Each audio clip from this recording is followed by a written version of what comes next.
प्रतापबाड़ में रिश्तेदार बनकर आए एक व्यक्ति ने महिला के साथ की धोखाधड़ी, 2 मंगलसूत्र लेकर हुआ रफूचक्कर। प्रतापबाड़ में दिन दहाड़े एक महिला के साथ बड़ी धोखाधड़ी का मामला सामने आया है। रिश्तेदार बनकर आए एक चालाक ठग ने महिला से 2 सोने के मंगलसूत्र लूट लिए और फरार हो गया।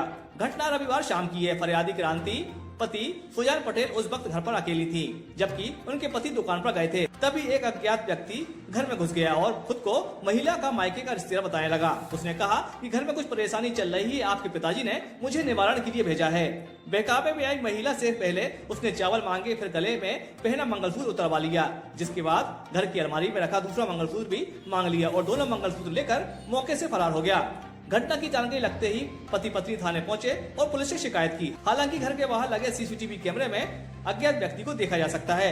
सोमवार शाम 4 बजे पुलिस ने जानकारी देते हुए बताया कि सीसीटीवी फुटेज के आधार पर आरोपी की तलाश की जा रही है। जल्द ही आरोपी को गिरफ्तार किया जाएगा। हमारा नाम क्रांति कुर्मी है, प्रतापबाड़ में रहती हूँ। कल शाम एक अज्ञात व्यक्ति आया हमारे यहाँ घर के अंदर और छत तक गया। हम ऊपर काम कर रहे थे, उसने नीचे आया तो पानी पिया और उसने चावल मांगे हमसे, फिर वही चावल पड़ कर दिए और फिर हमसे मंगलसूत्र उतरवाया उसने और एक और उठवाया। कितनी की होंगे मंगलसूत्र आपके? 2.5-3 लाख के जितने। 2.5-3 लाख के उसको आपने दे दिए, फिर क्या वो चला गया? फिर वो कहने लगा कि आना कहीं उद्घाटन में और हम जल्दी में है कहीं। तो रिश्तेदार क्या आया था? हाँ, क्या बोला? वो भाई बन के तो बहना कहीं पापा ने बोली थी कि लड़की के यहाँ पर। हम सुजान कुर्मी हैं, अपने इधर प्रतापबाड़ में रहते हैं।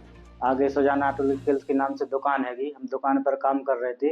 एक व्यक्ति आया 5 बजे, तो सीधा घर गया। वो घर जाके उसने बोला कि हम आपके रिश्तेदार हैं और रिश्तेदारी बन के आया था और उसने चावल मांग के उसने पढ़ के कुछ किया। करने के बाद में 2 मंगलसूत्र एक उतरवाया, एक गोदरेज में रखा था, उसने गोदरेज में से उठवाया। उसके बाद में कहने लगा कि बहना तुम हमारे मकान का उद्घाटन में आना, और उसके बाद में वो चला गया। जाने के बाद में हमें फिर आधे घंटे बाद इन्होंने कॉल किया। हम आए दौड़ते हुए, देखा तो उधर कुछ नहीं। उनके क्या हो गया कि वो ऐसे ऐसा आया था, ऐसे हम फिर फुटेज निकलवाने के बाद में थाने गए। थाने में फिर सुबह रात में भी गए थे। हमने कैमरा चेक करा दो तो कैमरा खराब है। कैमरा फिर लगे काहे के लिए जब खराब है तो कैमरा निकलवा के अलग करना चाहिए। और कैमरा खराब, हम सुबह पे फिर दोबारा गए, उन्हें आवेदन लगाया, रिपोर्ट नहीं हुई, मतलब आवेदन टाइप की लिखा है जी।